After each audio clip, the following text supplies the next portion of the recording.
പൊതുസമൂഹം ചർച്ച ചെയ്യുന്ന ഒരു വിഷയമാണ്. അവർ ഈ എഡ്യൂക്കേഷന് വേണ്ടിയിട്ട് വിദേശ രാജ്യങ്ങളിൽ ശരിക്കും അവർ പഠിക്കാനല്ല പോകുന്നത്. ഇത് ഞാൻ മനസ്സിലാക്കിയതാണ്. ഒരിക്കലും ഈ പഠിക്കാൻ വിദ്യാഭ്യാസത്തിന് വേണ്ടി നാടുവിടുക എന്നുള്ളതല്ല, സ്വാതന്ത്ര്യത്തിന് വേണ്ടി നാടുവിടുന്നത്. വിദ്യാഭ്യാസമൊക്കെ ഇവിടെ ഇരുന്ന് അവർക്ക് ഉണ്ടാക്കാം. അവരുടെ സ്വാതന്ത്ര്യത്തിന് വേണ്ടി മാത്രമാണ് ഇവിടുന്ന് നാടുവിടുന്നത്. നിങ്ങൾക്ക് കൊച്ചിയിൽ 12 മണിക്ക് തോപ്പുംപടി പാലത്തിൻ്റെ കൂടെ ഒറ്റക്കൂടി നടക്കാൻ പറ്റുമോ?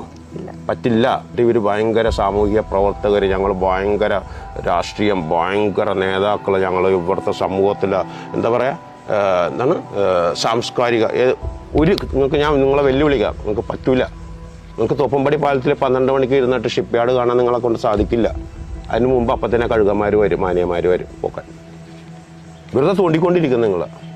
അപ്പോൾ ആ സ്വാതന്ത്ര്യം അവർക്ക് മനസ്സിലായി. നമ്മൾ ഇവിടെ ഇരുന്ന് പഠിച്ച് ഇവരെ ഭർത്താക്കന്മാരെ നോക്കാൻ, അമ്മമാരെ, അതൊന്നും നമുക്ക് നമ്മുടെ കാര്യം നോക്കാം.